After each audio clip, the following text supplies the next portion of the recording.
سلام و احترامات به همه بیننده های عزیز، بالخصوص دکتر صاحبای گرامی. باز هم من مسلم وردک هستم. میخوایم که به شما راهنمودی تخصص طبی در آلمان که چطور میتونیم در آلمان به تخصص طبی راه بیابیم و کدام امتحانات مجوز طبی وجود دارند که آن را سپری نموده و داخل تخصص طبی در آلمان شویم. تحت این عنوان یعنی راهنمای تخصص طبی در آلمان میخوایم که به شما یک سمینار ارائه بدارم. این سمینار در پوهنتون های مختلف خصوصی افغانستان و همچنان از طریق چینل یوتیوب ما به نشر رسیده به زبان پشتو البته، و به خواستهای مقرر دکتر صاحبای عزیز خواستیم که این بار به زبان دری هم ارائه بداریم.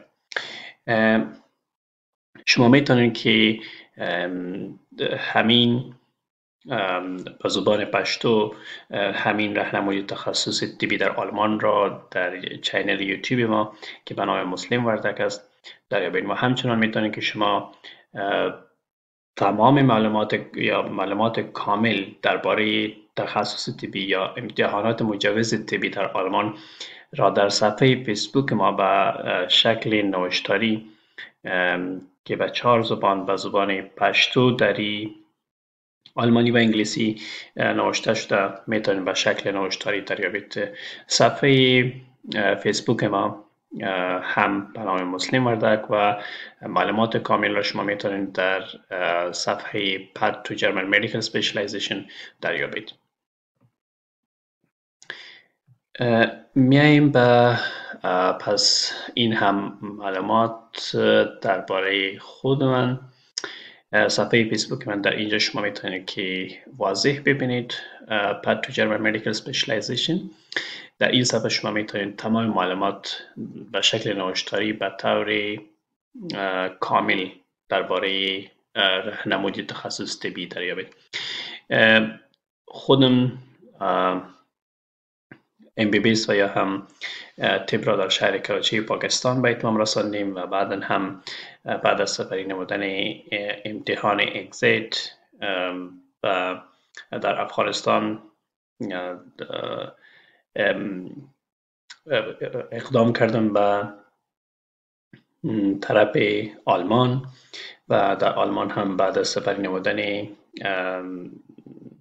مرحله اول امتحان مجوز طبی فعلا به حیث اسیست نرس و یا هم میتونیم بگوییم که دکتر ترینی در بخش اینترنل مدیسن و یا هم داخله عمومی در یکی از شفاخانه هایی که خدمات ثالثه و یا هم ترشری که هاسپیتال است و یا ترشری سرویسز را پیش میکنه به نام اگاپلیسیون دیاکونی کلینیکوم گوتنبورگ.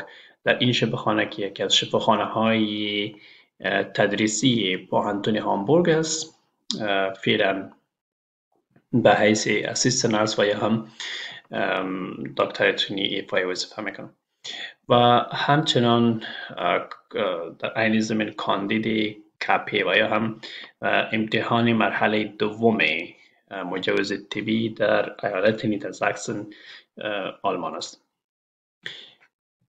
میاییم به این که در این سمینار و یا هم بگوییم که در این لکچر امروزی ما کدام موضوعات را تحت بحث قرار میدیم.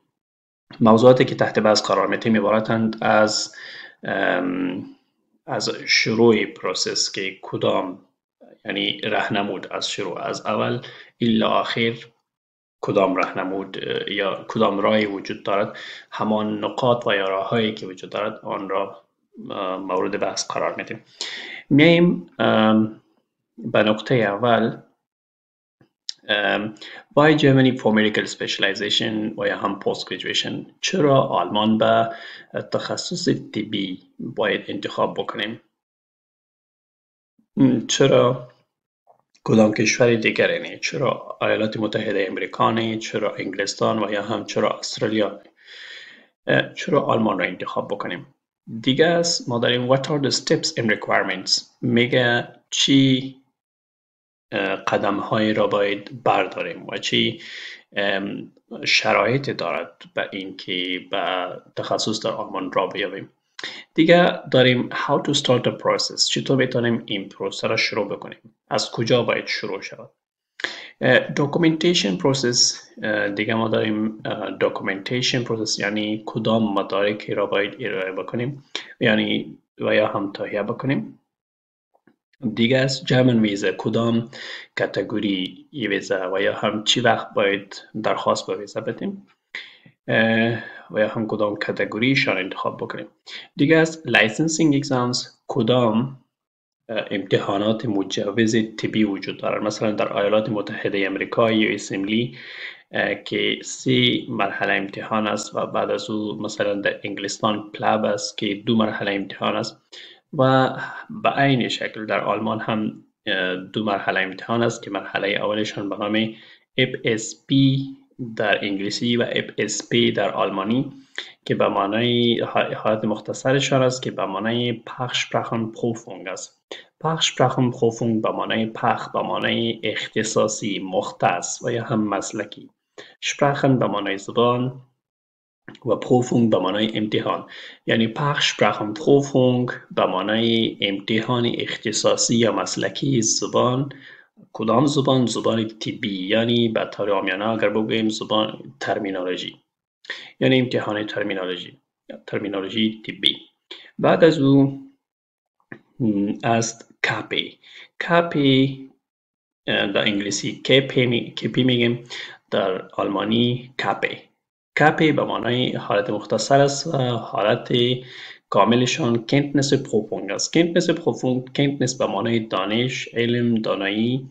پروفونگ به معنای امتحان است، یعنی امتحان دانش یا علم طبی. این 2 مرحله امتحانات است که شما سپری کنین و اپروباسیون یعنی جواز دائمی را به دست بیارین که اون جواز را و یا اون مدرک را به نام اپروباسیون یاد میکنین، یعنی این تمام پروسس را وقتی شما کامل بکنین اپروباسیون را به دست میارین که اون امو جواز دائمی طبی در آلمان است. میتونیم که این جواز طبی دائمی آلمان با امتحان به دست بیارین و هم میتونیم که بدون امتحان به دست بیارین. یکی چطور میایم با وضاحت دربارهشان صحبت میکنیم. دیگه است ما داریم what opportunities can I avail after approbation، میگه کدام سهولت ها به ما مهیا میشه یا کدام سهولت ها به دست میاریم بعد از آوردن اپروباسیون و یا هم جواز طبی آلمان. بعد از او داریم can I work in other EU countries، وقتی همین اپروباسیون به دست بیاریم و یا هم تخصص به دست بیاریم. وقتی اپروباسیون به دست آوردیم جواز طبی آلمانی دائمی آلمان، بعد از او تخصص را ما شروع میکنیم و تخصص وقتی به اتمام رساندیم و یا هم در میان همین تخصص میتونیم که در دیگر کشورهای اروپایی کار بکنیم و یا خیر. و تا بالخصوص زیادتر دکتر صاحبات تمایل به انگلستان دارن. آیا در انگلستان میتونیم کار بکنیم و یا خیر؟ بله میتونیم.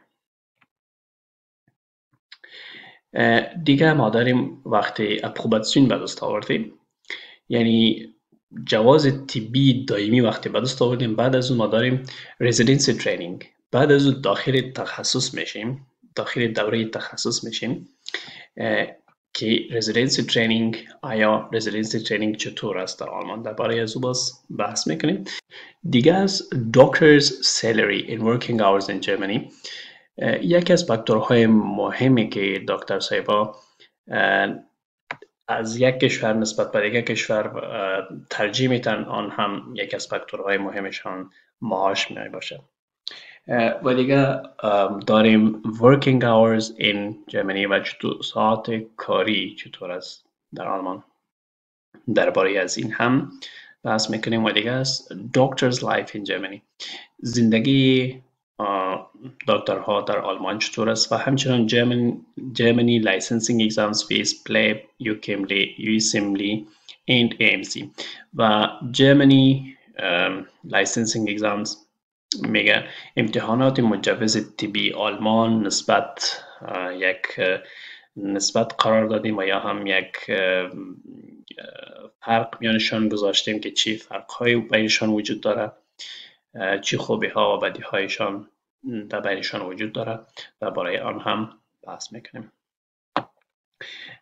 پس فعلا میایم به نقطه اول. Why Germany for medical specialization and post graduation؟ چرا آلمان برای تخصص؟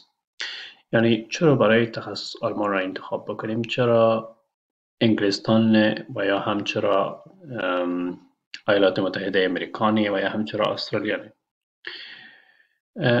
میایم بعضی از فاکتورهایی که ما خودم از دیدگاه خودم نوشته کردیم، البته شاید اشخاص مختلف فکرها و نظرهای مختلف داشته باشن، ولی از دیدگاه خودم و یا هم از نظر خودم این نقاط نوشته کردیم. نقطه اول است که درباره training and education quality، یعنی education quality کیفیت تعلیم یا کیفیت تخصص و یا هم ترینینگشان از خاطر از او انتخاب کردیم و یا هم باید آلمان را انتخاب بکنیم. Germany is known for its quality education, better healthcare system and advanced technology. آلمان از خاطر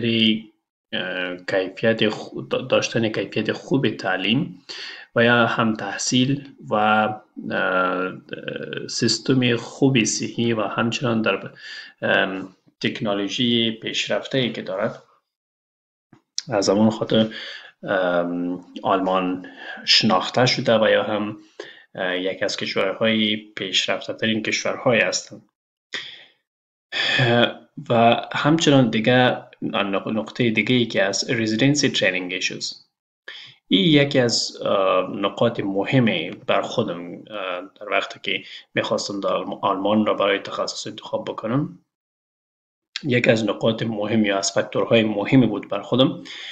مثلا residency و یا training issues بعد از سپری کردن امتحانات USMLE مثلا در ایالات متحده امریکا سیستم میچینگ دارن که یک سیستم مغلق است و همچنان با دشواری و یا هم با مشکل میتونه کسی یک بست تخصصی را به دست بیاره.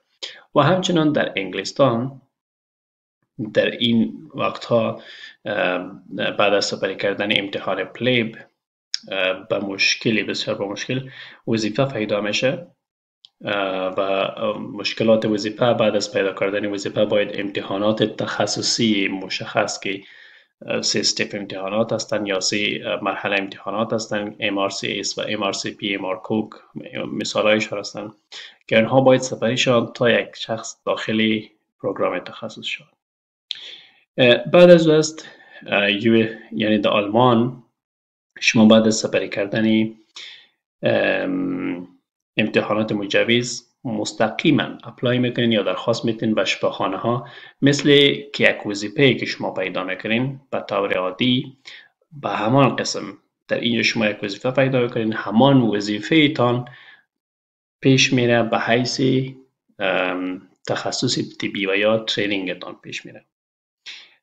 دیگه است it is possible to get into competitive medicine and surgical desired fields like cardiology, neurology, neurosurgery and orthopedics.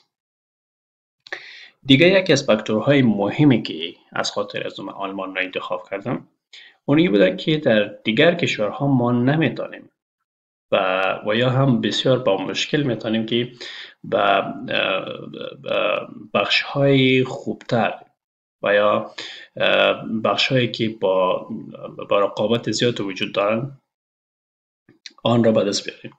ولی در آلمان میتونیم که در این بخشها ما تخصص خود را پیش ببریم و بسط ترینی به دست بیاریم.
بالخصوص بعد از به دست آوردن پروباسیون و یا هم سند یا بگوییم که مجوز یا جواز طبی که شما بعد از سپری نمودن امتحان مرحله دوم و یا هم دانش طبی و بگوییم و یا علم طبی و یا کنتنسی پروپون که برایشان میگن، بعد از سپری نمودن آن شما اپروباسیونی که بعد از میارین با آن میتونین بسیار به آسانی بسیار به آسانی هم نه ولی با دشواری اندک شما میتونین که در بخش های داخل که مثلا بخش هایی که با رقابت زیاد در کشورهای دیگر وجود دارند، مثلا کاردیولوژی، نیرولوژی، پولمونولوژی و دیگر بخش های دیگری که با رقابت زیاد وجود دارند، در آلمان میتونین با دشواری اندک به آن را دریابید. و در یعنی شما میتونید که حتی بعد از مرحله امتحان مرحله اول مجوز طبی هم با تجربه که شما داشته باشین در بخش های مربوطه میتونین حتی بعد از امتحان اول طبی را دریابید. یک چیز که باید یادآور شد در بخش های داخلی عمومی و بخش های روانی یا سایکیاتریک است، در این بخش ها به آسانی پیدا میشه، به حساب بست ها به آسانی پیدا میشه و به آسانی شما میتونید که وظیفه پیدا بکنید. و بخش های دیگری که بخش های جراحی هستند، با داشتن جواز موقت، یعنی بعد از امتحان مجوز طبی مرحله اول، در بخش های جراحی یک کمی مشکل تر است که شما راه پیدا بکنید، ولی بعد از سپری نمودن امتحان دوم یا امتحان مرحله دوم شما میتونید که به این بخش ها هم با اندک دشواری میتونید که راه دریابید و تخصص خود را پیش ببرید. البته بخش هایی که مشکل است که در آن بست پیدا بکنید، بخش های ENT یعنی بخش های گوش و گلو و همچنان تخصص در بخش رادیولوژی و همچنان در بخش درماتولوژی با مشکل پیدا میشن. یعنی در این بخش ها شما میتونین که پیدا بکنین ولی با گذشت وقت میخواه در این بخش ها هم پیدا میشه ولی مشکل تر است نسبت به دیگر بخش های تخصصی. دیگر یکی از فاکتورهای مهمی که یک دکتر وقتی به کشور دیگر از خاطر تخصص میرن و آن را که مد نظر میگیرن، آن فاکتور او اینکام است، یعنی در آمد که چقدر مدت معاش خواهد داشت. این هم در نوشته کردیم که doctors of the high speed population، دکترها یعنی در آلمان high speed population یعنی یکی از اشخاص هستند از که بلندترین مدت معاش دارن و بعد از میرن. ای که چقدر معاش دارن ای در سلاید های بعدی میاییم و دربارهشان بحث میکنیم. دیگه از starting salary is approximately same as in UK and USA. مدت معاش شروعی که مثلا شروع میشه از اول وقتی شما وظیفه اولی تان میگیرین، اون مدت معاشی که شروع میشه او تقریبا یکسان با انگلستان و همچنان امریکا است، ولی در امریکا بعداً زیادتر میشه و از انگلستان باز آلمان خوبتر است نسبت در بخش و حساب معاش. دیگه میاییم به German healthcare system. German healthcare system یا سیستم صحی آلمان، یکی از شما خودتان میفهمین که آلمان یکی از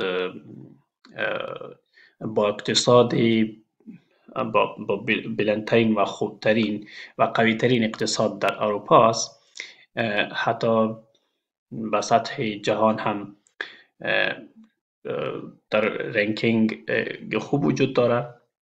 به همین حساب سیستم صحیشان هم یک سیستم برتر و خوبتر است و سیستم صحیشان در بخش های مختلف که سیستم رزیدنسی و یا هم ترینینگشان است. تمام بخش هایشان و استثنایی وجود دارند، تمام بخش هایشان دوره تخصصیشان 6 سال است. یک مدیسین است، اینترنال مدیسین یا داخله، و یا هم فامیلی مدیسین که میگین، آنها باز 5 سال هستند. دیگه بخش های جراحی و همچنان داخله همهشان 6 سال هستند. میایم به نقطه بعدی. نقطه بعدی است که what are the steps and requirements، چی قدم های را باید برداریم و شرایط چی هستند که پروسه را شروع بکنیم. و یا هم وقتی درباره تخصص در آلمان ما یا هم امتحانات مجوز طبی در آلمان فکر میکنیم کدام قدم ها را باید برداریم. قدم اول که بسیار مهم است German language at least B2 level. یعنی در آلمان وقتی شما اقدام میکنین اولین چیزی که بسیار مهم است شما باید درباره زبان آلمانی فکر بکنین و زبان آلمانی را بیاموزین. سوال پیدا میشه چون کشورهای آسیای جنوبی مثلا پاکستان، هندوستان، افغانستان، بنگلادش، این همه کشورها چون زبان انگلیسی در آنجا مروج زیاد است، پس زبان مانند آلمانی در فکرشان زیاد دشوار میایه و یا هم برشان دشوار معلوم میشه. پس سوال پیدا میشه که is it easy or tough to learn German، یعنی این آسان است یا هم مشکل است که زبان آلمانی را آموخت. mostly depends on interest. این زیادتر به علاقه شما ارتباط داره که شما چقدر علاقه با زبان دارید و چقدر در این فکر هستین که من به این زبان ضرورت دارم. اول علاقه و چقدر شما در این فکر هستین که من به این زبان ضرورت دارم و باید به حدی که میخوایم به اون اندازه یاد بگیرم. اینمی دو هدف اگر شما وقتی در فکرشان باشین و در نظر داشته باشین پس میتونین که زودتر یاد بگیرین. I think it's easy but فکر من آسان است ولی در عموم آسان نیست، ولی باز هم اگر شما هدفتان به یک جای رسیدن باشه نمیتونیم بگوییم که دشوار است، پس آسان است. در عموم مطابق صرف Common European Reference Frame در این سیستم اروپایی مطابق از این زبان ها به 6 صنف تقسیم بندی شده یا صنف بندی شده که اولشان سطوح ابتدایی هستند، بعد از او سطوح میانه و سطوح پیشرفته. سطوح ابتدایی عبارت از سطوح A1 و سطح A2 هستند، میانهشان B1 و B2 هستند و پیشرفتهشان یا Advanced Levels که هستند آنها عبارت از C1 و C2 هستند که از دکتر صاحبا وقتی که به این سیستم یا تخصص طبی و یا هم به امتحانات مجوز طبی میخواین که پیش برن و یا هم امتحانات را سپری بکنن پس سطح B2 ازشان برایشان ضرورت است و ازشان بکار است. دیگه میایم که you can study in. دیگه سوال پیدا میشه که مثلا کجا زبان بخوانیم. شما میتونین که به شکل آنلاین بخوانین از طریق یوتیوب، خصوصا به زبان پشتو ما از سطح A1 و A2 کاملا درس هایشان از سطح بخش گرامر، سطح بخش محاوره و تمام بخش هایشان تقریبا در بر گرفته شده. میتونین که به کسایی که پشتو میفهمن به زبان پشتو این دو سطوح که سطح A1 و A2 هستن میتونن از چینل یوتیوب ما یاد بگیرن با طور مجانی و در هر وقت و هر مکانی که بخواین. و دیگه میتونن که در دیگه کورس ها از دیگه اساتید یا استادها میتونن که یاد بگیرن. میتونن در شهرهای بزرگ مثلا کابل، مزار شریف قندهار، هرات، در اینها کورس هایشان هم وجود دارند. میتونید که شما برین در کورس ها بخوانین و بعد از او شما چطور سندشان به دست بیارین که کدام سند قابل قبول است. سندهایی که قابل قبول هستند عبارت از تستاف، تلک، گایت، امتحان گایتی که نسبتا سخت‌تر است و دف هم مانند آیلتس یک امتحان عمومی سخت‌تر است. تلک نسبتا آسان‌تر است.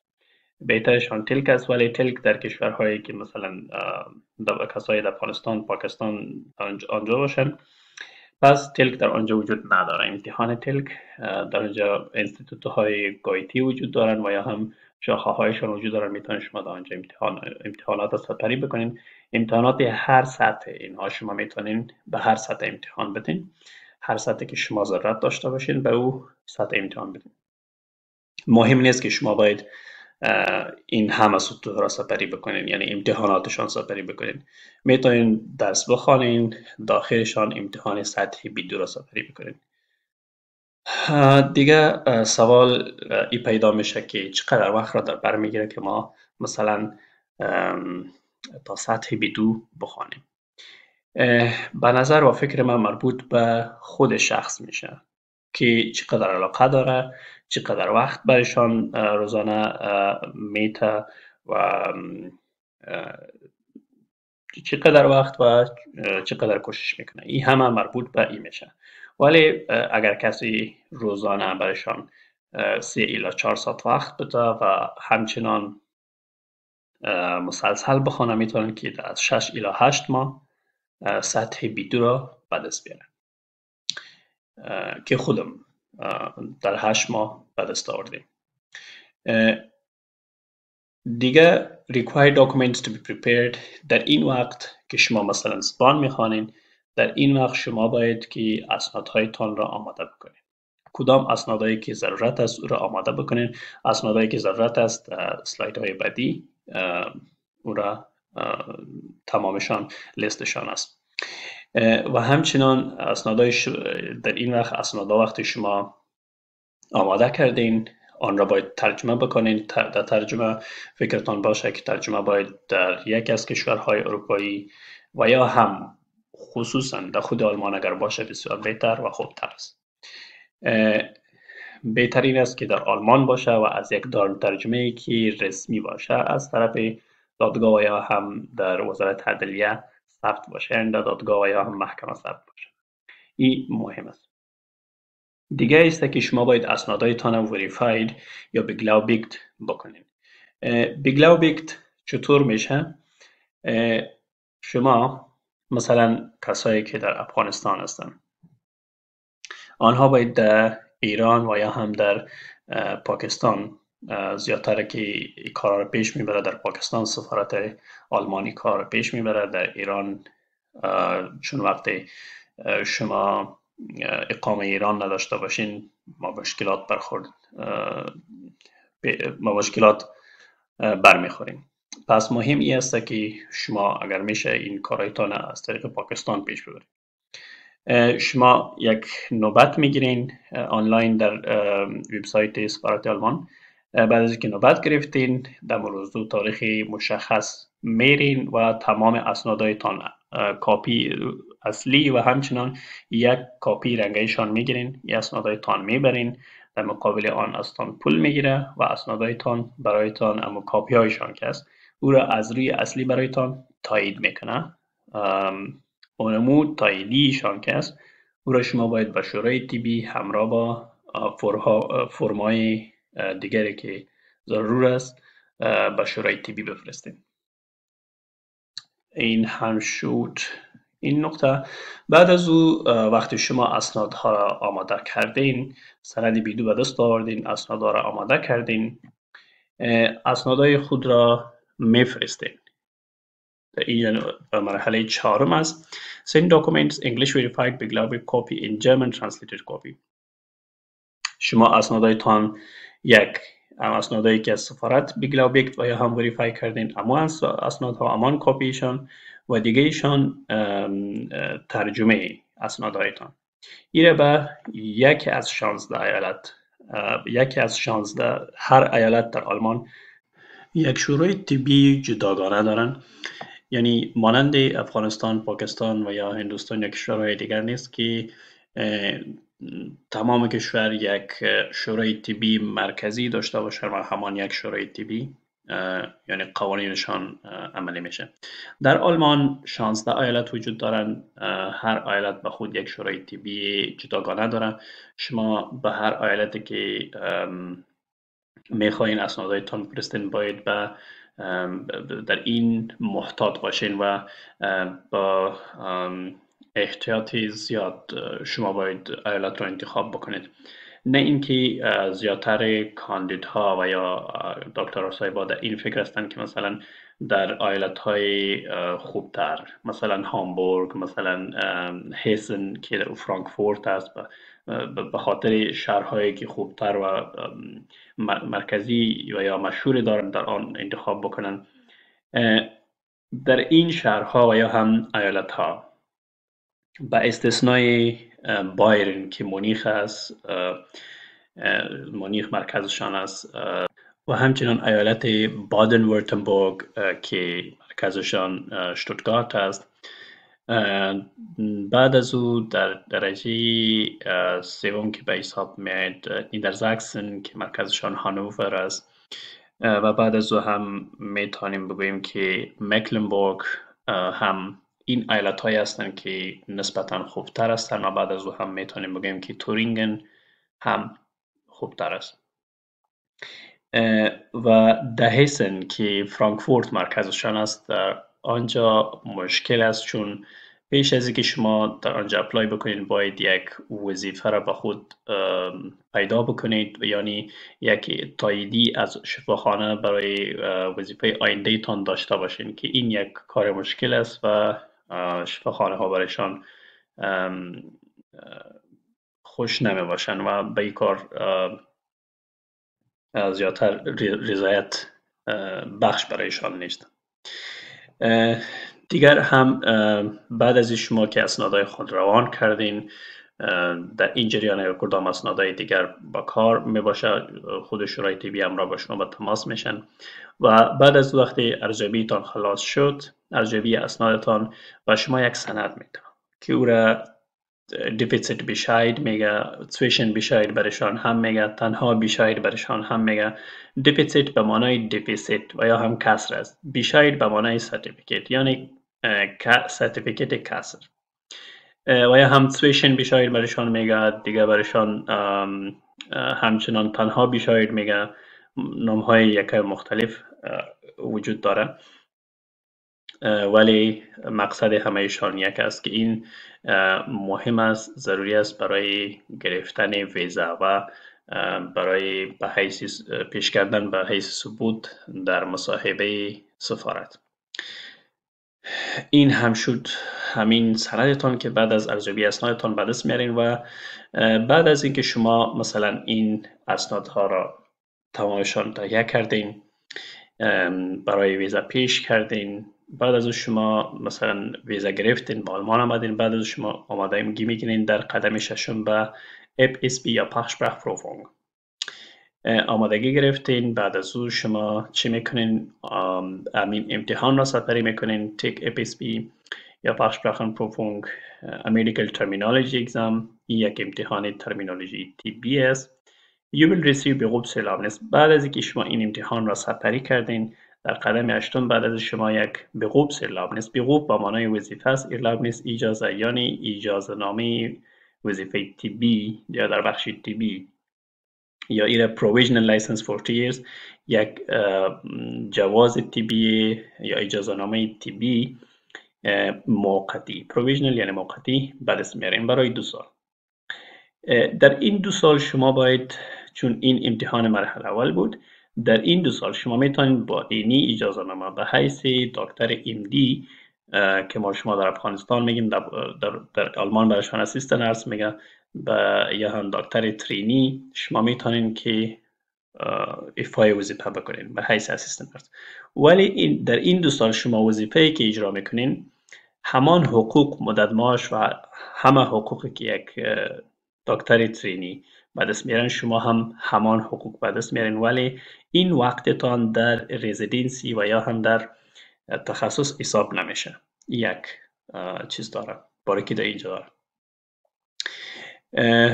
در اینجا ما نوشته کردیم it may or may not be counted in your residency، ولی حساب نمیشه. بعد از او شما در جریان این 2 سال شما هر وقت که خواستین و آماده شدین شما میتونید که امتحان مرحله دوم، این امتحان مرحله اول بود، امتحان مرحله دوم که عبارت از امتحان دانش طبی یا علم طبی یا کنتنسپروفونگ برشان میگن، شما در این 2 سال میتونین که در پلی وظیفه به امتحان خود آمادگی بگیرین و امتحان را سپری بکنین و در آخر سندی که به دست میارین او را اپروباسیون میگن، در آلمانی اپروباسیون، در انگلیسی داشتن اپروبیشن، که این یک لایسنس دائمی است. دیگه در قدم دوم apply for residency، این را وقتی شما به دست آوردین بعد از شما اپلای میکنین یا درخواست میتین به رزیدنسی ترینینگ و شما تخصص خود را به حیث اسیستنت یا دکتر ترینی شروع میکنین.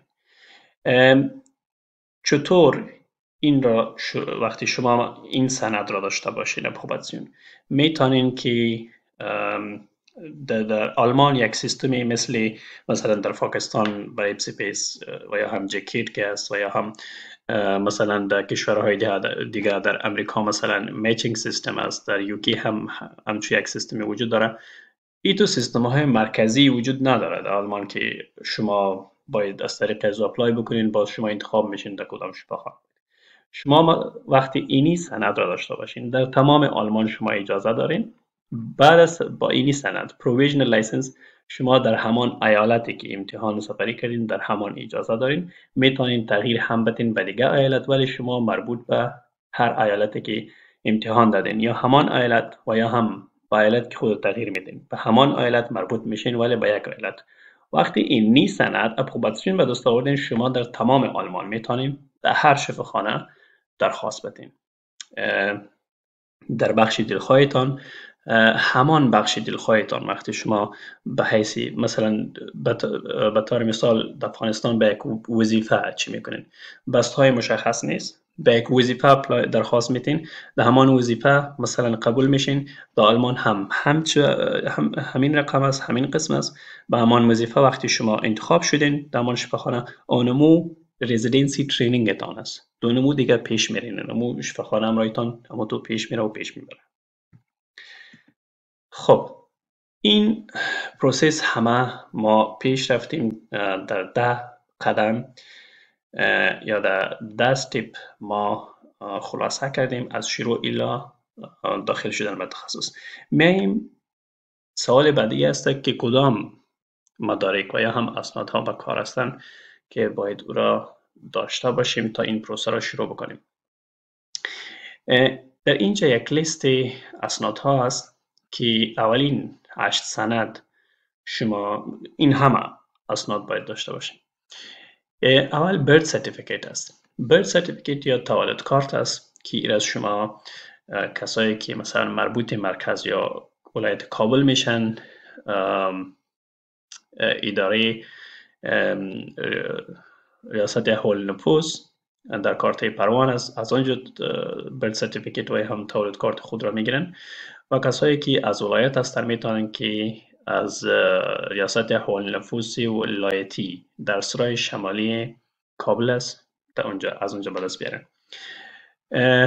و فکر کنم از ولایات کدام قسم دیگه است همون چیشان او قبول نمیشه، باید همون از کابل گرفته شد. دیگه از پاسپورت که مهم است و یونیورسیتی دیگری یعنی دیپلم پوهنتون است. زیادتر دکتر صاحبا سرتیفیکیت دارن که فرق نمیکنه، اگر دیپلم باشه و یا همچی سرتیفیکیت باشه هر دویشان قابل قبول هستن. دیگه ترانسکریپت است، هاوس جاب سرتیفیکیت یا سرتیفیکیت دوره استاج است. از اکثر دکتر صاحبا همین نمرات استاجشان و یا همون دورهشان در ترانسکریپت ذکر می باشه که اون قابل قبول نیست، باید جداگانه باید هم به طور جداگانه یک سرتیفیکیت دیگر بگیرن که در آن تمام نمرات سقل هایی که در دوره استاج سپری کرده و همچنین تمام معلومات شامل باشه. دیگه است اوریجنال سی وی. شما باید یک سی وی داشته باشین، به زبان آلمانی باید باشه، خلاص باشه، اگر ایروپاس باشه خوبتر است. دیگه است گود استندینگ سرتیفیکیت. گود استندینگ سرتیفیکیت یک سرتیفیکیت یعنی سرتیفیکیت شایستگی دکتر. وقتی یک دکتر ایفای وظیفه میکنه و یا هم تخصص میکنه و یا در یک جای وظیفه طبی میکنه یا انجام میده، آنها میتونن که به شورای طبی درخواست بتن برای گود استندینگ سرتیفیکیت. آنها باز برایشان 3 استلام میده که او از ادارات مختلف جواب میشه و بعد از او باز به شما شورای طبی گود استندینگ سرتیفیکیت صادر میکنه. البته این سرتیفیکیت برای 3 ماه در آلمان قابل قبول است. این مهم نیست که شورای طبی افغانستان برای شما به چند ماه صادر میکنه. این مهم است، اما اول 3 ماه بعد از صدورشان، اول 3 ماهشان برای شورای طبی در آلمان مهم است. و دیگه هم پلیس کلینس سرتیفیکیت است. پلیس کلینس سرتیفیکیت شما یا هم برایشان عدم مسئولیت جرمی میگن که شما از وزارت داخله در سرک میدان هوایی کابل در پهلوی سالن عروسی اورانوس در آنجا میرین وزارت داخله ریاست خدمات عامه، از آنجا شما به دست میارین و بعد از او است admission letter of C1 medicine. از همین C1 medicine همین آمادگی چی است؟ آمادگی ترمینولوژی است و هم زبان مسلکی. اینمی داخلشان شما از کورس های مختلف هستن، ببینین، سرچ بکنین، جستجو بکنین در اینترنت، در هر جایی که شما اپلای میکنین در همان شهر ببینین، پیدا بکنین و همراهشان در تماس شوین. براتون معلومات میده. از زیادترشان برای همین سطح دولت آلمان پرداخت میکنه و زیادترشان خصوصی هستن، باید 20 پرداخت بکنین. دیگه است بعد از آن permanent medical license. این مهم است، یعنی شما مثلا اگر در افغانستان باشین باید از پانتون فارغ باشین، اگزیت اگزام را سپری کرده باشین.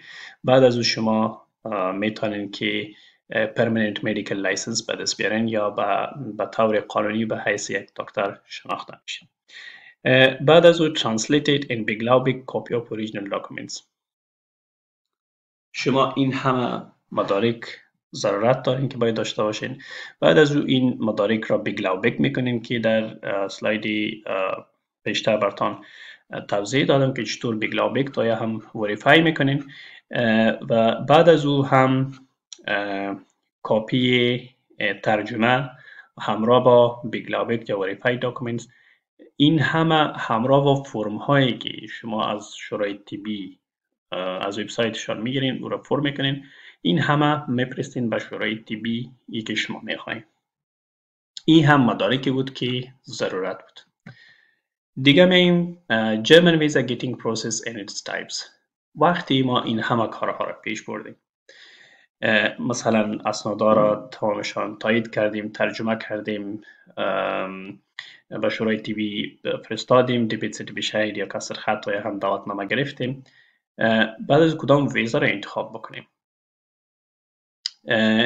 Get an online appointment via German Embassy Consulate وبسایت. شما از طریق که در اسلام آباد از سفارت آلمان در کابل که بود، همان شاخهشان به اسلام آباد منتقل شده و وبسایتشان همان جرمن امبیسی کابل نوشته بکنین به همان وبسایت که هم شاخهشان که در اسلام آباد است، به همان شاخه شما را راهنمایی میکنه و میبره. وقت شما داخل وبسایت شدین، در آنجا ویزا اپاینتمنت انتخاب بکنین. در ویزا اپاینتمنت باز کاتگوری های مختلف به شما میگه که از آن جمله شما باید کاتگوری نشنل ویزا انتخاب بکنید. نشنل ویزا عبارت از ویزه است که مدتشان زیادتر از 90 روز می باشد و یک ویزه طویل المدت است. به حساب زیادتر از 90 روز وقتشان می باشد که آنها شامل نان فامیلی ریونین یعنی مطابق الحاق فامیلی نمی باشد، مربوط به الحاق فامیلی نمی بشه این ویزا، و لانگ ترم ویزا است که در این همین 16 دی یا فورین کوالیفیکیشن ریکگنیشن ویزا از برای دکتر صاحب ها امی کتگوری مشخص است. و معنای اینی ویزا کتگوری است برای فورین کوالیفیکیشن ریکگنیشن، یعنی برای شناسایی مدارک و یا هم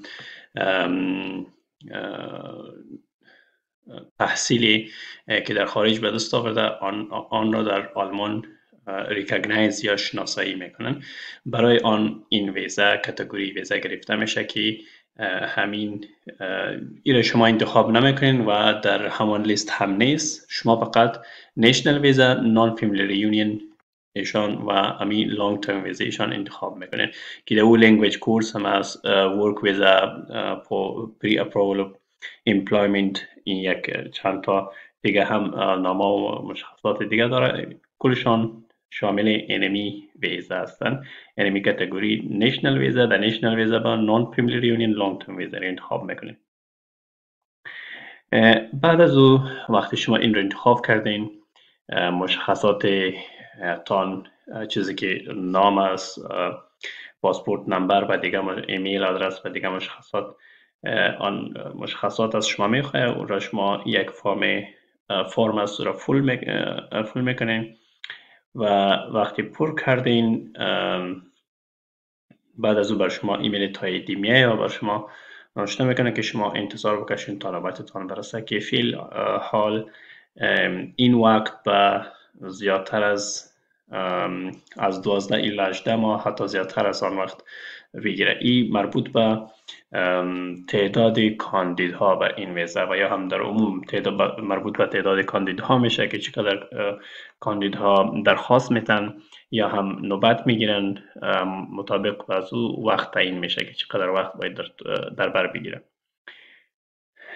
دیگه میاییم به، یعنی باز ما انتظار میکشیم تا وقتی یا نوبت مصاحبه ما برسه. باز 1 ماه الی 2 ماه پیش برتان سفارت ایمیل میکنه که پلان تاریخ فران روز و به این ساعت اپاینتمنت و یا نوبت مصاحبه شماست. شما تمام اسناد و مدارکتان را تهیه میکنین، آماده میکنین و در روز مصاحبه همراهیتان میبرین. و وقتی این ایمیل شما دریافت کردین از طرف سفارت، بعد از او شما کار شروع میکنین به start working on making your blocking account. شما بلاکینگ اکاونت جور میکنین. بلاکینگ اکاونت چی است؟ درباره از این میایم صحبت میکنیم. بلاکینگ اکاونت خودشان یعنی یک حساب بانکی ضمانتی است. اگر شنیده باشین در وقتی درخواست میتیم به ویزاهای دیگه کشورها، مثلا ایالات متحده امریکا، مثلا انگلستان یا دیگه کشورها، از ما شما بانک استیتمنت میخواه، ولی آلمان برخلاف آن به همه مقاصد تحصیلی هر شخصی که به هر مقصد تحصیلی، چی تخصص باشه، چی لیسانس باشه، چی ماستری باشه و چی هم دکترا، به هر مقصد تحصیلی که اشخاص که به آلمان میاین آنها باید یک بلاک اکاونت جور بکنن. بانک استیتمنت اگر باشه بهتر است، نباشه مهم نیست، مهم اینمی بلاک اکاونت است. بلاک اکاونت یا حساب ضمانتی بانکی، این شرکت های مختلفی برای وجود دارن که یعنی با معنای از اینکه شما در یک بانک آلمانی باید همین مقدار پول 11328 الی 11417 در شرکت های مختلف، این تعدادشان یک کمی متفاوت، 100 یورو کمتر زیادتر می باشه. شرکت هایی که میان بین کاندید و بین بانک آلمانی میانجیگری میکنه و در مقابل این میانجیگری خود پول میگیره ماهانه، باز 5 الی 4.5 و یا هم 5 رو ماهانه پول خود یا فیس خود میگیره. او شرکت های عبارتند از فینیتی با کوریکل و همچنان یک شرکت دیگه هم است به نام اکسپاتریو.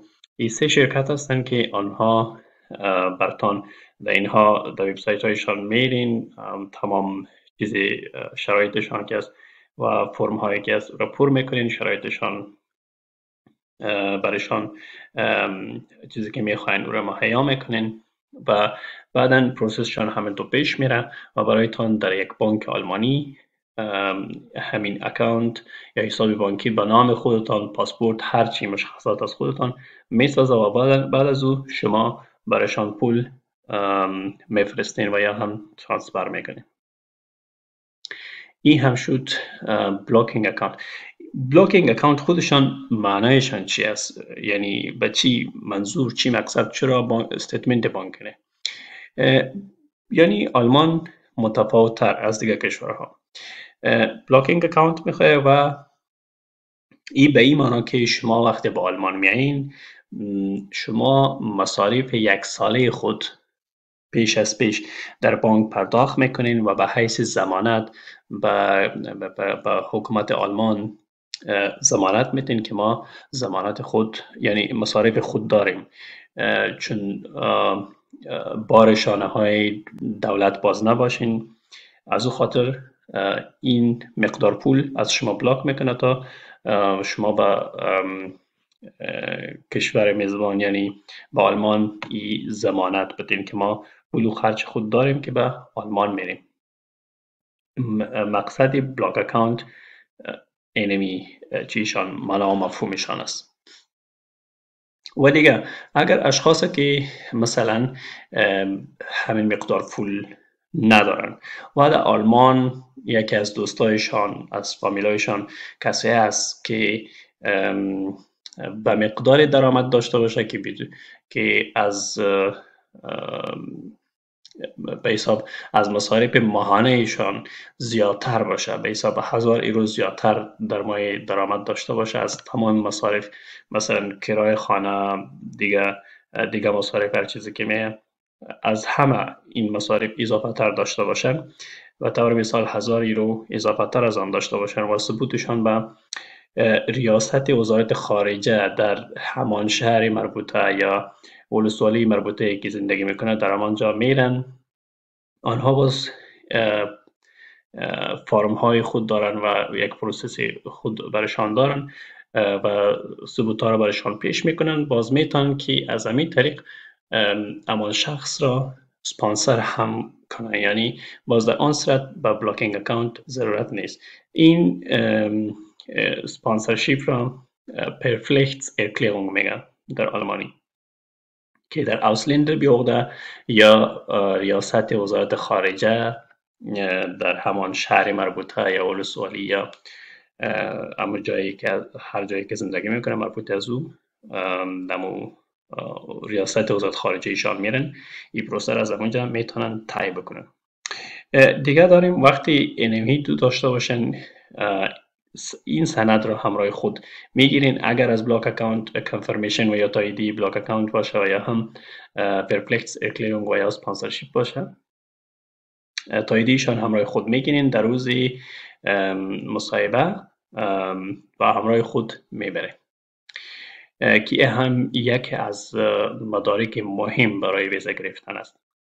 اگر بانک استیتمنت یا استیتمنت بانکی داشته باشین خوبتر است، ویزا اپلیکیشنتان یا درخواستتان رو حمایت میکنه. اگر نداشته باشین کدام مشکلی نداره.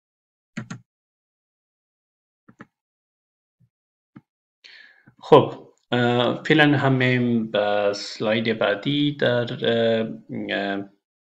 وقتی شما مثلا بلاک اکاونت شروع کردین، ویزا گرفتین، بعد از او باز مثلا با آلمان آمدین، در آلمان باز شما اینجا که میین باز همان چیز بخشی که از زبان مانده آن را میخوانین و بعد از خواندن زبان و همچنان آمادگی برای امتحان ترمینولوژی، شما باز امتحان ترمینولوژی را باید بتین و یا هم سپری بکنین. حالا میاییم که سوال است: After successful completion of the documents in German language learning till B2 or C1, what else to do؟ بعد از او چی باید کرد؟ یعنی بعد از او چی است؟ بعد از او پخش Sprachprüfung است، امتحان باید شما سپری بکنین. این Sprachprüfung چی نوع گرفته میشه؟ طرز و طریقه امتحانشان چی نوع است؟ میاییم درباره این هم معلومات میدیم. میاییم German Licensing Exams یعنی امتحانات مجوز طبی در آلمان. دو امتحان داریم که آنها عبارتند از Fachsprachprüfung که به معنای Medical Terminology Exam یعنی امتحان ترمینولوژی طبی، طوری که در ابتدا در معرفی گفتیم که پخ به معنای مسلکی اختصاصی، Sprach به معنای زبان و Prüfung به معنای امتحان، یعنی امتحان مسلکی یا اختصاصی زبان که عبارت از امتحان اختصاصی زبان طبی می باشه یا Medical Terminology Exam. و دیگه امتحان دوم که این معادل C1 می باشه، ولی C1 زبان عامیانه نیست، C1 زبان اختصاصی است. وقتی شما همین امتحان را سپری بکنین، سندشان معادل C1 زبان میگیرین. همین سند است، یعنی جواز موقتتان است، یعنی یک ثبوت برای گرفتن جواز موقتتان است یا شرط برای گرفتن جواز موقت است و همچنان معادل C1 زبان می باشه. دیگه است امتحان دوم Kenntnisprüfung یا امتحان Prüfung به معنای امتحان است، Kenntnis به معنای دانش، علم، بخش مربوطه که مثلا از ما و شما طب است، یعنی امتحان علم یا دانش طبی یا Medical Knowledge Exam برشان در آلمانی. اول میگیم که Fachsprachprüfung، طرز طریقه Fachsprachprüfung چی نوع گرفته میشه، چی است طرز طریقهشان. یک امتحان به حساب Medical Terminology است. به معنای چی؟ یعنی Medical Terminology آیا از ما فقط ترمینولوژی پرسان میکنن؟ نه خیر. این یک امتحان است که مشتمل از 3 بخش می باشد. در این امتحان بخش اولشان این می باشد که شما مثلا به طور مثال وقتی در دوره کلینیک پوهنتون وقتی ما به شفاخانه می رفتیم و یا هم به طور مثال وقتی یک مریض ما ازشان اول باید چی بگیریم؟ تاریخچه بگیریم. در این تاریخچه شما یعنی 60 دقیقه وقت دارین. در 60 دقیقه به 3 بخش تقسیم شده، هر بخششان 20 دقیقه وقت داره. بخش اولشان تاریخچه از مریض میگیرین، 20 دقیقه وقت داره. در این زبان عامیانه ایتان چی میشه؟ امتحان میشه. و ای که شما به چی حد یا چقدر خوبتر یا بهتر افهام و تفهیم میکنین، با مریض چطور خوبتر میفهمین، مریض رو چطور خوبتر فهمانده میتونین و خودتان چطور اسم میفهمین یا خیر. بخش دومشان این است که همان تاریخچه‌ای که شما گرفتین او را به پروفسور یا کسی که ممتحن است به آن ارائه میکنین. در این بخش باز زبانی طبی تان که همین ترمینولوژی که ما میگیم، همین زبان طبی تان امتحان میشه که چطور خوبتر میتونین همراه با ترمینولوژی طبی همان تاریخچه‌ای که گرفتین به پروفسور ارائه بکنین. در آن باز پروفسور میتونه از شما مثلا سوال‌های در رابطه با ترمینولوژی بکنن، سوال‌های در رابطه با تشخیص بکنن، سوال‌های در رابطه با مثلا چی معاینات باید شون در رابطه با آنها بکنن. بخش سوم یعنی این به معنی است که شما مریض را تاریخچه گرفتین، مریض را معایناتشان کردین، تشخیص گذاشتین، تشخیص کردین، تداویشان کردین و بعد از او مثلا مریض مرخص میشه، رخصت میشه از شفاخانه. وقتی رخصت میشه به مرخص خط ضرورت داره یا دیسچارج لیتر ضرورت داره، پس همان دیسچارج لیترشان هم شما باید نوشته بکنید که در این مرحله این هم 20 الی 25 دقیقه وقت دارد. در این شما باید یک دیسچارج لیتر نوشته بکنید. در این لیتر یا مرخص خط زبان نوشتاریتان از نگاه گرامر، از نگاه ترمینولوژی طبی، از نگاه مسلکی بودن به سطح C1 امتحان میشه. این هم بود معلومات و طرز طریقه بخش مخروفون یا امتحان ترمینولوژی. میاییم به بعضی سوالاتی که در این جریان پیدا خواهد شد یا پیدا میشه. این درباره این نقطه بود که it is an exam of medical terminology. آیا این امتحان ترمینولوژی است؟ گفتیم که نه خیر. من برای شما تشریح دادم. In most cases in states, besides terminology, medical knowledge is also tested. در زیادتر حالات در بعض ایالات ها در پهلوی ترمینولوژی دانش طبی هم چی میشه؟ امتحان میشه. یک گفت واضح است که وقتی شما مثلا یک تاریخچه میگیرین درباره یک مریضی تشخیص میگذارین و معلوم است که درباره یگان معاینات هم براتون باید معلومات باشه که کدام معاینات انجام بدیم به حیث یک دکتر. یعنی به این قسم شما امتحان میشوید، یعنی کم و بیشتر علم طبتان هم دیشان چی میشه یا دانش طبتان هم دیشان امتحان میشه. بعد از او after passing Fachsprachprüfung you will receive Berufserlaubnis. بعد از سپری نمودن همین امتحان یا امتحان ترمینولوژی شما Berufserlaubnis یا اجازه نامه کار که یک اجازه نامه موقت برای 2 سال است بعد از میارین. در این 2 سال شما میتونید به حیث دکتر MD یا اسیستنت نرس میگن در آلمان که اسیستنت نرس اصلا به تمام دکترای یک دکتر ترینی استفاده میشه، ولی این وقتی که شما در اینمی 2 سال توسط اینمی اجازه نامه که شما کار میکنین، اجازه نامه موقت، این وقتتان در رزیدنسی یا هم در تخصص شامل نمیشه. و در این وقت هر وقتی که شما آماده امتحان دوم شدین شما میتونید که امتحان دوم را سپری بکنین. این مهم نیست که اکثر دکتر صاحبا از این درک دیگه میکنه که باید 2 سال ما کار بکنیم بعد از امتحان بتیم. نخیر، اینطور نیست. هر وقتی که در جریان این 2 سال شما آماده شدین در پهلوی وظیفه ایتان میتونید که شما این امتحان را سپری بکنید. دیگه است که اگر یک شخص ناکام بمانه سوال پیدا میشه که باز چی خواهد شد، یعنی همه چیز به همینجا ختم میشه و یا هم میتونم بار دیگه امتحان بدم. شما میتونید که multiple times، یعنی کدام محدودیت نداره، چند بار میتونید امتحان بدین، کدام محدودیت خاصی نداره. امتحان البته مرحله اول میگم، امتحان مرحله دوم باز 3 بار داده میتونین، زیادتر از 3 بار باز نمیتونین. باز هم میشه ولی بعض استثناءاتی وجود داره، در آن صورت میشه.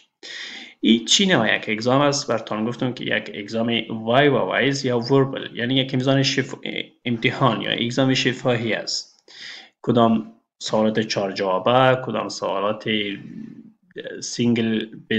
single answer based questions و یا هم مثلا سوالاتی که در امتحان Australian Medical Council و یا هم سوالات در امتحان NCCQE کانادا یا هم ایالات متحده امریکا و یا هم در امتحان پلیب همان طور سوالات نیست. کدام سوالات این طور ندارن. امتحان شفاهی است، قسمی که براتون گفتم که 60 دقیقه وقت دارین، 20 دقیقه به تاریخچه، 20 دقیقه به ارائه کیس و 20 دقیقه هم به نوشتن دیسچارج لیتر. میاییم به در اینجا باز هم درباره همان طرزی که تشریح دادم، طرز پخش برخورفونگ امتحان ترمینولوژی 3 بخش دارن. بخش اولشان پاتسینت ارزگespräch میگه، یعنی گفتگو بین دکتر و پاتسینت، همون پیشنت که انگلیسی است، در آلمانی بهشون پاتسینت میگه، ارز هم دکتر میگه، بین دکتر و مریض. گشپریخ گفتگو، یا در انگلیسی دکتر پیشنت کانورسیشن 20 دقیقه وقت داره که ای شما تاریخچه میگیرین و اگر با کدام مثلا کدام معاینات به طور مثال اندوسکوپی باشه برایشان ضرورت است اون امور برایشان افکلیرونگ میکنین، برایشان توضیحات میتین که ای هم یک بخش مهمی همین بخش اول است. دیگه از عرض بقیب بخش دوم، البته ای در بخش دوم یعنی سوم ارزگespräch است. ارزگespräch همراه آنمو کیسی که شما مثلا تاریخچه گرفتین به پروفسور ارائه میکنین، اینمی هم سه پروفسور یا ممتحن می باشه، آنها عرصهشان شما را observe میکنه، میبینه و همه نقاطتان غلطی هایتان میگیره و داخلشان میتونه از شما پرسان هم بکنه. بخش سومشان ارزبریف schreiben، یعنی امو مرخص خط نوشته میکنین، دیسچارج لیتر و یا هم ریفرل لیتر، یعنی مرخص خط و یا هم به یک شفاخانه دیگه اگر یک شخص را مثلا روان میکنین برای کدام معاینات و یا هم تداوی، یا ریفرل لیتر باشه و یا هم دیسچارج لیتر که در عموم دیسچارج لیتر یا مرخص خط می باشه. و نقطه دیگه ای که بیشتر هم یادآور شدیم که بعد از سپری کردن امتحان FSP یا Fachsprachprüfung شما به قبض Erlaubnis به دست میارین که اجازه نامه موقت 2 ساله می باشه و این شما به حیث اسیستن ارز کار میکنین ولی این وقت در رزیدنسی حساب نمیشه. دیگه گفتیم و بیشتر یادآور شدیم که شما تمام حقوق مدت معاش و دیگر حقوق چیزی که یک رزیدنت سال اول یا ترینی سال اول به دست میاره شما هم به دست میارید، از تمام حقوق برخوردار میباشید. دیگه میایم به امتحان مرحله دوم یا Kenntnisprüfung یا امتحان دانش طبی یا علم طبی. این هم یک امتحان وایز یعنی یا امتحان شفاهی می باشه. در این دانش طبیتان یا علم طبیتان امتحان میشه. در این زبان طبی بود یا مسلکی بود و زبان عامیانه بود.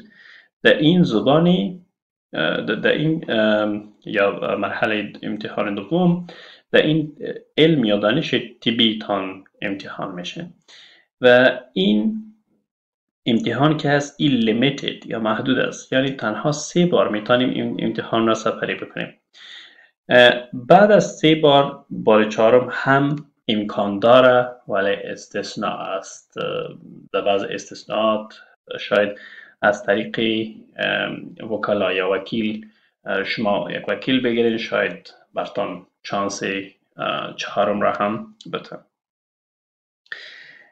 بعد از سپری نمودن همین امتحان یا کپی شما فول رجیستریشن از دکتر به دست میارین که اون را اپروباسیون میگه که اینو هم بیشتر براتون گفتم که یا پرمننت لایسنس یا جواز طبی دائمی است. یا شما به دست آوردین، بعد از شما میتونین که تخصص به تخصص ادامه بدین یا تخصص را شروع بکنین.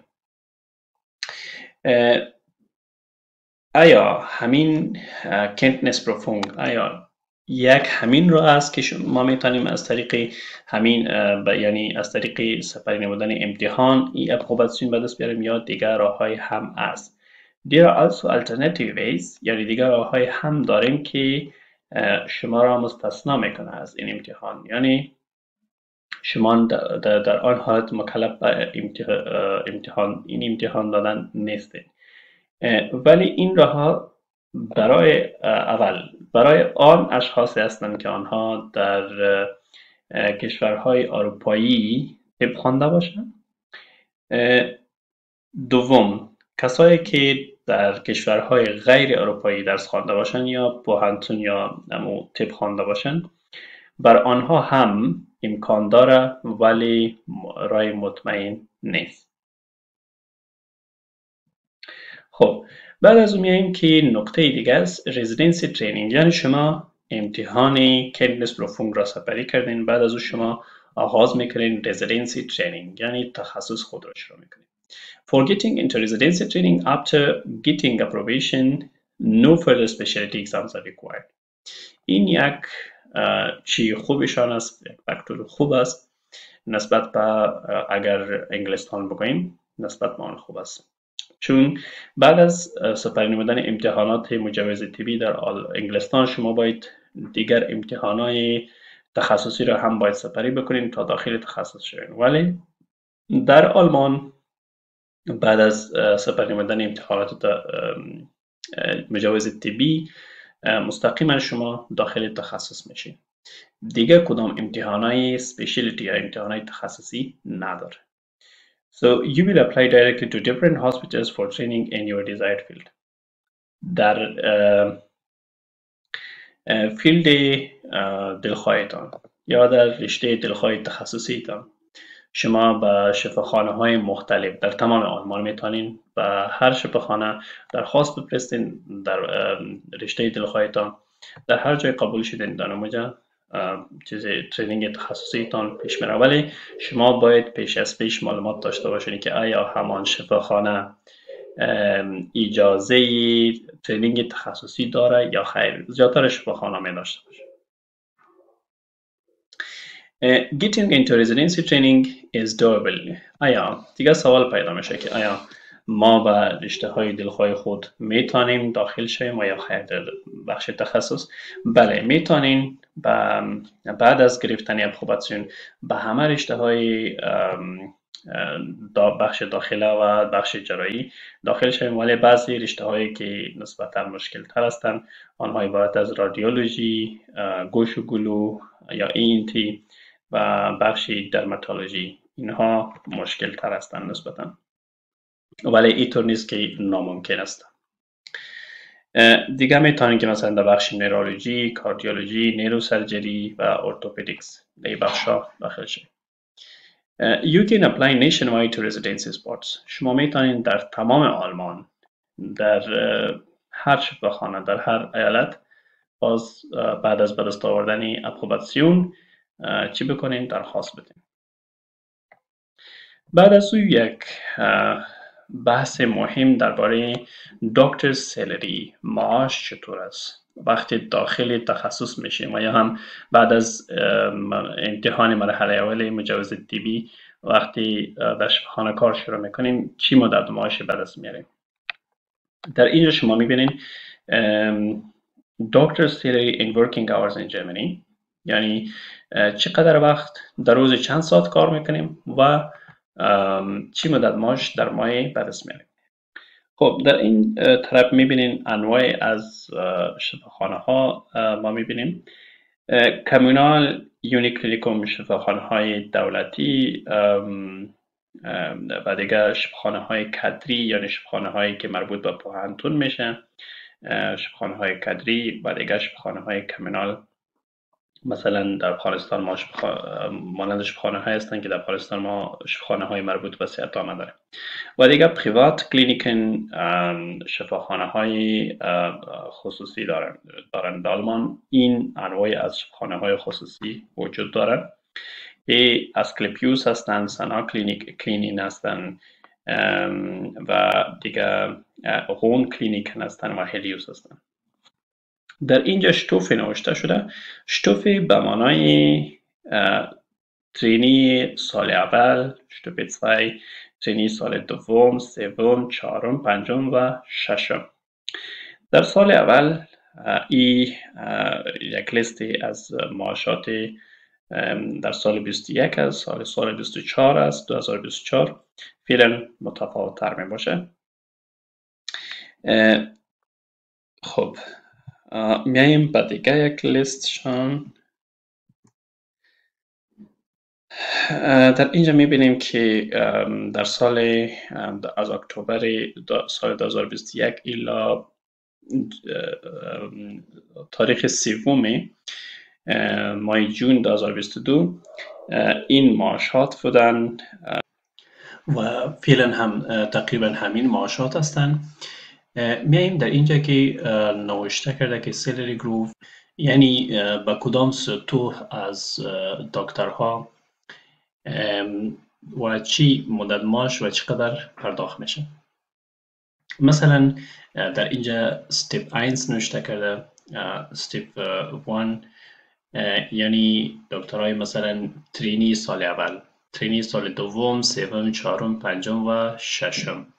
اینجا یعنی اسیستنت دکتر اسیستنت است. ای از دکترهای ترینی هستند و در اینجا دکترهایی که سپیشلیست هستن یا متخصص هستن. متخصصشان بعد از تخصص سال اولشان همین قدر معاش می باشه، همین طور مطابق با سال که مثلا سال دوم که تجربه، سال دوم تجربهشان می باشه، یعنی بعد از تخصص سال دوم، بعد از تخصص سال سوم، چهارم، پنجم و ششم به این مقدار میرسه. یعنی همراه با این سالهایی که به حساب کار کرده، به این سالهایی که در بحث ترینی کار کرده، یعنی 6 سال این شد، این هم سال خب این هم سال هفتم، هشتم، اینمی هفتمه، هفتم، هشتم، نهم، 10، 11 و این هم 12 میشه. البته یک کمی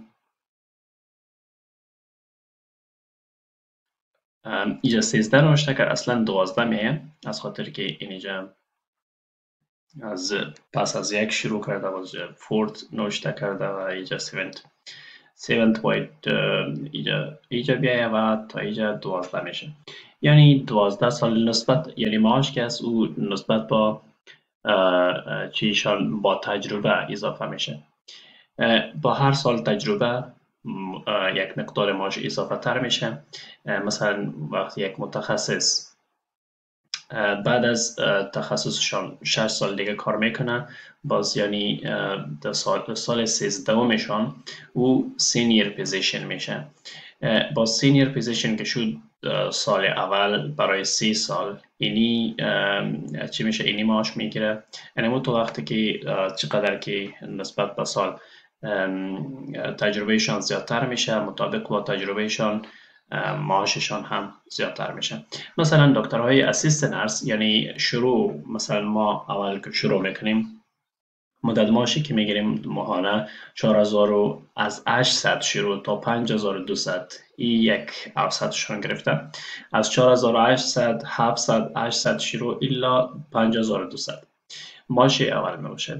و بعد از او سال دوم باز همین مقدار است، سال سوم، چهارم، پنجم و مطابق با سطوح که به کدام سطح یک دکتر است، مثل متخصص است، سینیر فیزیشن است، کانسلتنت است، کدام سطحشان است، مطابق با او این مقدار از معاشات است که داده میشه. البته این معاش است که بدون از نوکری و اضافه کاری است و معاشی است که شامل این شامل مالیه می باشد، شامل پول تقاعد و دیگر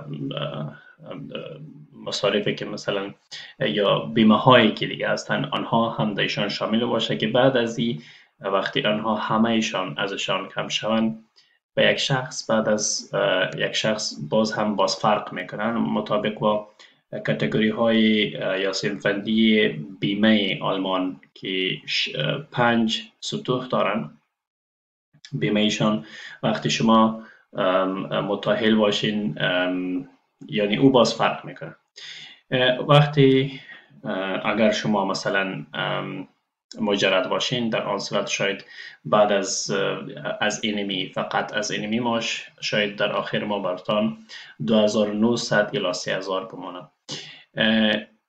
و اگر همراه با ایشان نوکری ها هم بتین که در ماه 4 نوکری شما داده میتونین، از او هم اضافه تر داده میتونین، ولی با موافقت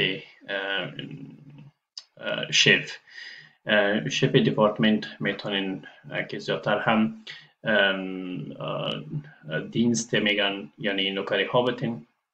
باز معاشتان زیادتر میشه تا 4000 در ماه بدون از تکس و بدون از مالیه ها، تا 4000 و زیادتر و کمتر از او شده میتونه. خب بعد از این میایم به working hours، یعنی چند ساعت یک دکتر در آلمان کار میکنه. به طور نرمال 40 ساعت در هفته، 8 ساعت در روز، یعنی 5 روز روزای کاری می باشه، 2 روز روز شنبه و یک شنبه رخصت می باشه. 5 روز 8 ساعت در روز و 5 روز پس میشه 40 ساعت در هفته. و اضافه تر از 8 ساعت اگر روزانه میشه او در overtime یا کار اضافی یا در اضافه کاری حساب میشه. night shifts are also counted separately، یعنی نوکری ها هم جدا حساب میشه. For overtime, if it is night shift or either from day side, will be paid according to level, but residents are paid. میگه وقتی overtime باشه اینها و یا هم نایت شیفت باشه یا نوکری باشه تقریبا در حدود 28 الی 30 رو در ساعتی پرداخت میشه، ولی این بروتو است. بروتو ولی اینجا هم نیتو نوشته کردیم. بروتو یعنی شامل بیمه تقاعد، بیمه صحی، بیمه به حساب مواظبت پیری در آن وقت که از آن مواظبت میشه Altersversorgung میگن، یعنی اینها هم در ایشان شامل است. و نیتو به حساب معاش است، مدت معاش است که اینها همشان ازشان به حساب تفریق شده یا منفی شده و در آخر ما که بر خودتان میمانه همان مدت معاش است، اون را نیتو میگن. So approximately with normal working hours plus overtime, including some weekends, you will be able to receive after tax deduction amount of 4,500 as merit per month and single up to 4,000. اگر شما متأهل باشین بعد از این هم که شما اضافه کاری هم کنین و در عین زمین به حساب overtime یا نوکری ها هم بتین، در آن صورت شما اگر متأهل باشین شاید تا 4,500 به دست بیارین. اگر متأهل نباشین، مجرد باشین، 3,800 الی 4,000 شاید دمای نیتو بر شما بمان. دیگه میاییم Doctor's Life in Germany. زندگی دکترها در آلمان چطور است؟ این هم یک نقطه مهم است که زندگیشان چطور است، چی خواهد بود و بعضی سوالات و زیادتر دکتر صاحبا پیدا میشه و میکنن و یکی از فاکتورهای مهمی که به آن حساب میکنن این است که زندگی چطور است، آیا تابعیت داده میشه، قبولی در آنجا مثلا PR یا پرمننت رزیدنسی داده میشه یا خیر، اگر میشه چقدر وقت در بر میگیره و زندگی چطور میباشه. میاییم در این باره هم در این سلاید بحث میکنیم. اینه که doctors are counted as highest paid population or employees، یعنی دکترها یکی از آن اشخاص هستند که بلندترین معاش را به دست میارن. After receiving Berufserlaubnis you receive directly blue card. بعد از دست آوردن Berufserlaubnis، یعنی بعد از صادری کردن امتحان مرحله اول یا امتحان ترمینولوژی، شما مستقیما مستحق بلو کارت شناخته میشین. بلو کارت چی است؟ بلو کارت همانند گرین کارت امریکا است. به اشخاص داده میشه که به حساب دارای، یعنی در آن لیست هستند که آلمان با آنها به حیث اشخاص متخصص یا مسلکی ضرورت دارن.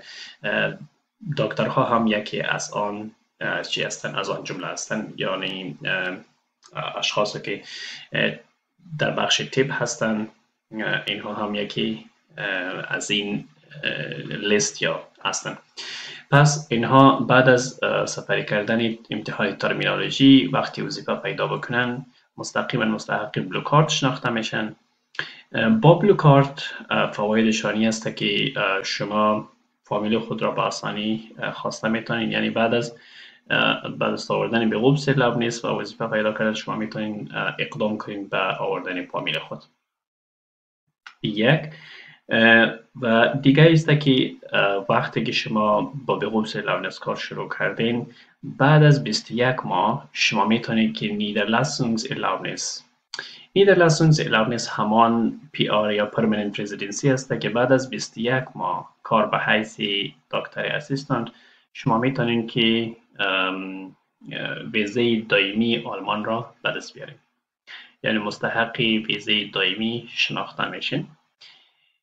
بعد از 3 سال مطابق این هست و بعد از 3 سال مطابق قوانین نو تابعیت آلمان که تا هنوز هم تصویبی از پارلمان تصویب شده، ولی تاییدی آخر یا امضای آخر از طرف صدر اعظم آلمان یا رئیس جمهور آلمان تا هنوز نگرفته. تا هنوز هم مانده، در ماه جون شاید نهایی شود. مطابق آن قوانین میتونیم اشخاصی که سند C1 زبان داشته باشند و در جامعه خوبتر مدغم باشند، آنها میتونن که بعد از 3 سال به تابعیت درخواست بدن. پس دکترها هم یکی از اینها شامل میشن. وقتی شما Fachsprachprüfung و یا هم امتحان مرحله اول جواز طبی را سپری میکنین، آنها معادل با C1 است. پس به این کاتگوری سر میخورین.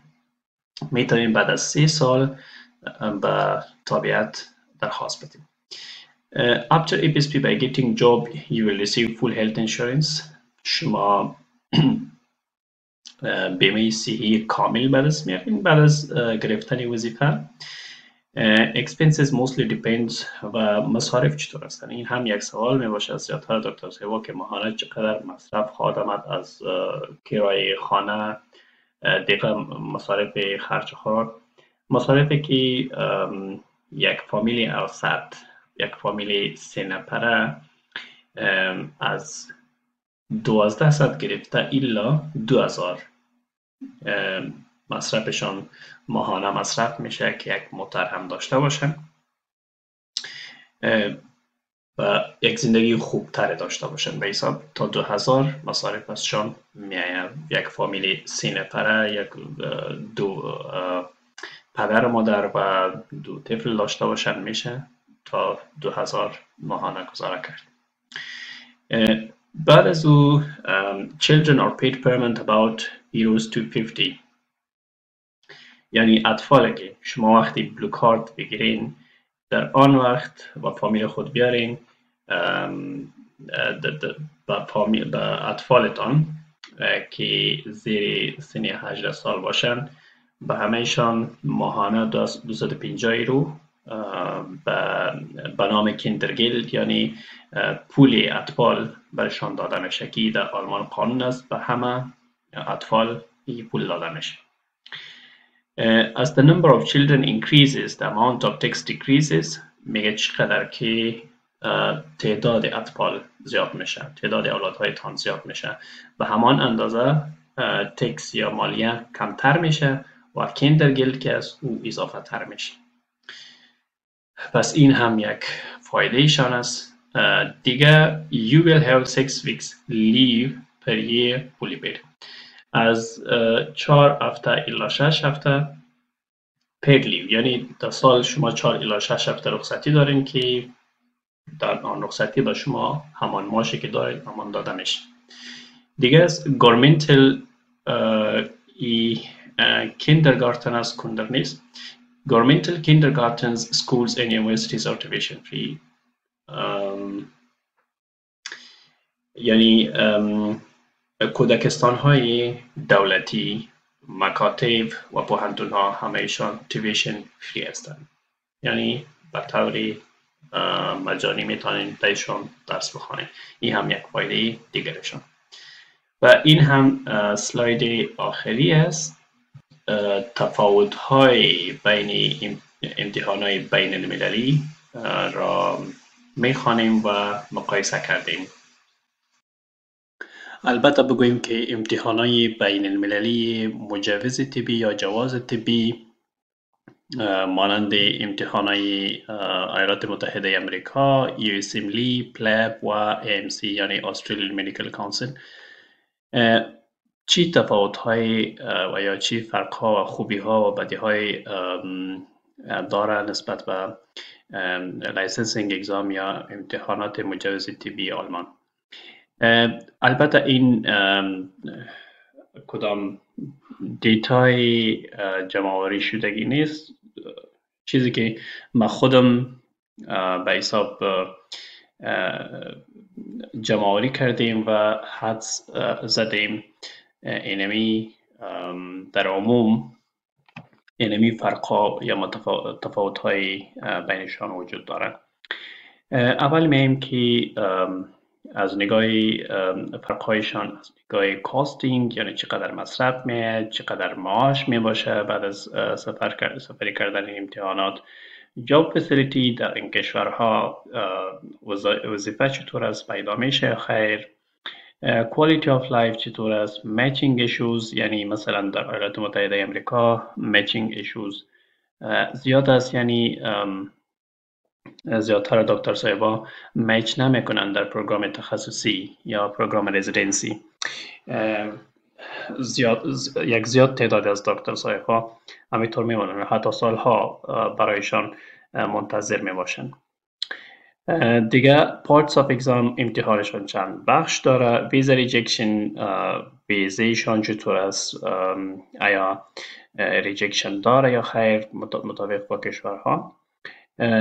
entry of training یعنی چطور با ترینینگ یا رزیدنسی داخل میشین بعد از سفری کردن امتحانات. و دیگه popular exam کدامشان مشهور هستند، first job takes time چقدر وقت میگیره که وقتی کسی اولین وظیفه خود به دست میاره، و دیگه working hours و دیگه validity after part 1 در وقت داره بعد از امتحان اول. easy to pass or score matters آیا آسان است که همین امتحان سپری بکنیم یا کامیاب شوندهشان و نمراتشان چطور، آیا نمرات مثلا در یو اسمبلی نمرات کمتر باشه چیز میکنه باز در میچینگ سیستم وقت ترمونطور بودن که برشان چانسشان کمتر میشد چقدر که نمراتشان کمتر میبود. و اکسپریانس اگر کسی تجربه داشته باشه باز هم چی فرق می داشته باشه. میایم اول کاستینگ در جرمنی لایسنسینگ اگزام ریزنیبل است و یو اسمبلی اکسپنسیو است، قیمت است. پلیب نسبتا خوبتر است، بسیار ارزانم نیست ولی خوبتر است. و AMC اینها اکسپنسیو یا قیمت هستند. سلری در آلمان خوب است، در ایالات متحده امریکا اکسلنت است، در پلب در انگلستان خوب است ولی اونقدر نیست، یعنی نسبت به اینها خوبتر نیست.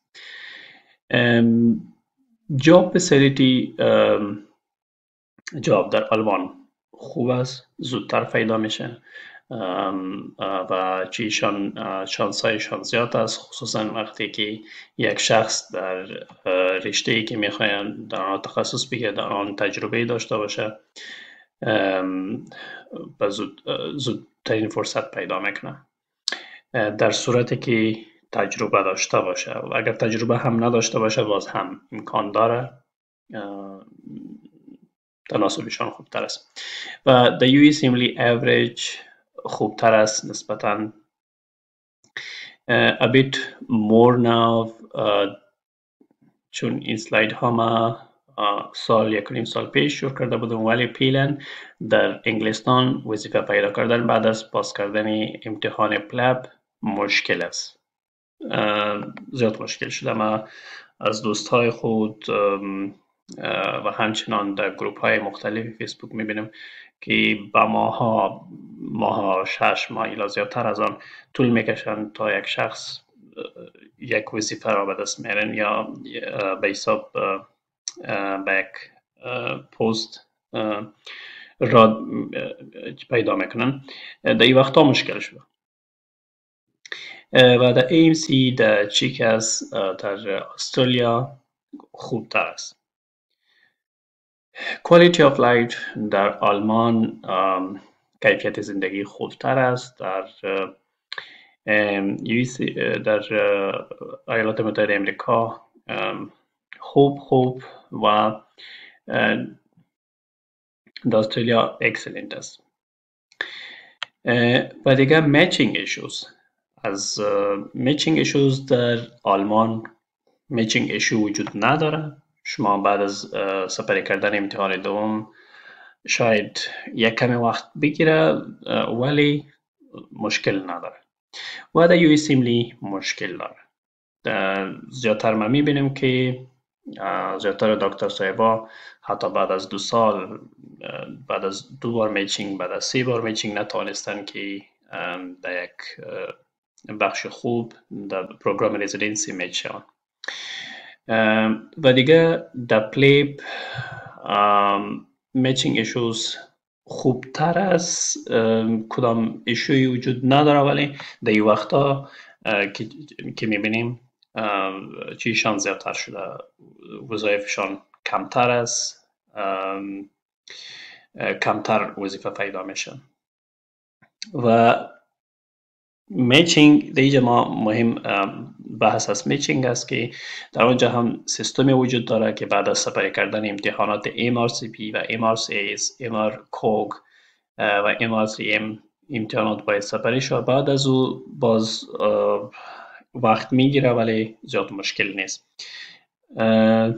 در AMC هم چقدر که با معلومات دارم مشکلات میچینگ اونقدر نیست. و چند بخش داره. ایره 2 بخش داره، 2 مرحله امتحان است و یو سیملی 3 مرحله میگن ولی 4 امتحان است. و دیگه از پلیب، در پلیب 2 مرحله امتحان است و AMC هم 2 مرحله. ویزا ریجکشن در چیز آلمان، در امتحانات مجوز طبی آلمان ویزا ریجکشن کم است. در یونایتد استیتس اف امریکا یا ایالات متحده زیادتر است چانس ریجکشن ایشان و در پلیب و AMC هم کمتر است. entry to training بعد از امتحانات مجوز طبی در آلمان مستقیما داخل ترینینگ میشین. در ایالات متحده بعد از مستقیما است، یعنی به معنای از اینکه کدام امتحانات تخصصی دیگری نداره، مانند که در انگلستان است که MRCS، MRCOG و MRCM و MRCP هستند. اینها مثلا ایالات متحده امریکا که از سیستم میچینگ داره ولی کدام امتحان تخصصی دیگری نداره که باید 2 سپری شود و داخل تخصص شود. در پلیب هم همچنان از کدام امتحانات داره به حساب بعد از او هم سیستم به حساب مثل میچینگ اوتو یک سیستم داره و در استرالیا هم به همین طور است. پاپولاریتی از نگاه مشهور بودن کدام چقدر مشهور هستند؟ AMC کمتر اونقدر مشهور نیست و جرمن لایسنسینگ اگزام هم آنقدر مشهور نیست ولی ما یست نوشته کردیم. زیادترشان این 2 پلیب و یو سیملی زیادتر مشهور هستند. first job takes time. اولین وظیفه که میگیرین چقدر وقت میگیره؟ در آلمان کمتر وقت میگیره، در امریکا و انگلستان پیلن در هر دویشان وقت زیادتر میگیرن. اینجا من لیست نوشته کردیم چین از پارسال بوده ولی پیلن وقت میگیره در انگلستان هم. بعد استرالیا آوریج یا متوسط است.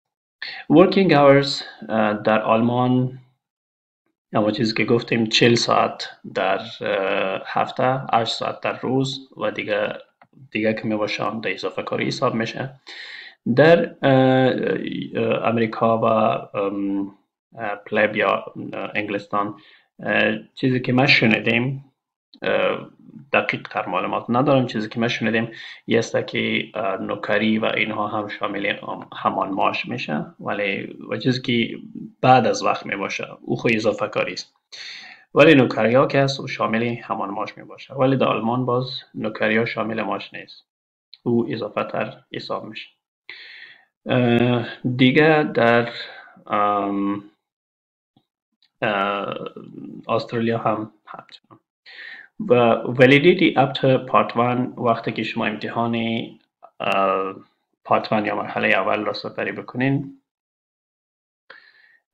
تا چقدر وقت همان امتحان وقت داره، یعنی تایم لیمیتشان در آلمان 2 سال، در امریکا از امریکا تایمشان یا وقتشان لیمیت است، یعنی محدود است، از پلیپ هم محدود است و از AMC چقدر که معلومات دارم محدود نیست. easy to pass or score matters میگه امتحاناتشان چطور است، آیا آسان هستند و نمرات چطور است، کدام رولی داره یا خیر. امتحانی که در آلمان است average متوسط است، نه زیاد مشکل و نه هم زیاد آسان است، ولی باز هم مربوط به ایالت میشه. ایالت های چون شوراهای طبی مختلف هستند، پس به همین خاطر امو سختی و آسانیشان هم متفاوت می باشه، ولی در عموم متوسط است و نمراتی که کم ببرین یا زیادتر ببرین هیچ کدام مشکلی یا اثری نداره. دیگه USMLE مشکل است و اسکورشان هم ماتر میکنه یا اسکورشان فرق میکنه، اگر کمتر باشه شانسایشان در رزیدنسی در میچینگ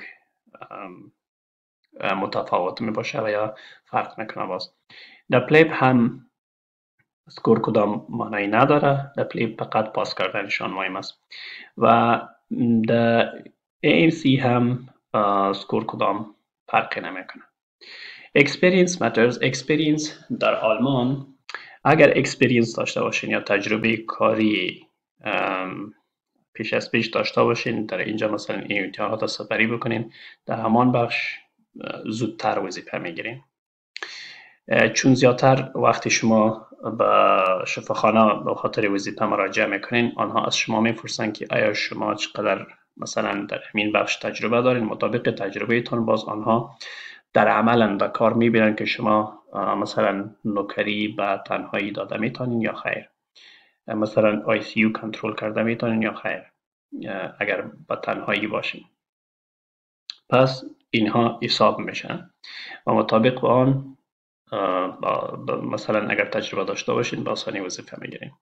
در USMLE doesn't matter کدام روی نداره، مثلا خب باز هم اگر باشه خوب تر است. در پلیپ هم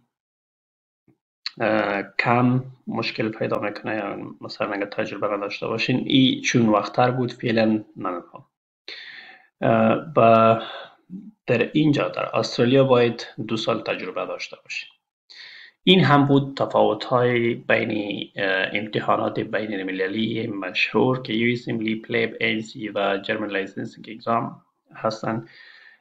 با امید از که ازشان براتون مفید تمام شده باشه و ازشان فایده گرفته باشین. باز هم شما میتونین معلومات اپدیت و معلومات که نو باشه میتونین از طریق همین چینل یوتیوب ما شما به دست بیارین به شکل ویدیویی و همچنان به شکل متنی. میتونین که از همین صفحه فیسبوک ما شما هر وقت معلومات اپدیت و به دست بیارین و از آن آگاه باشین. پس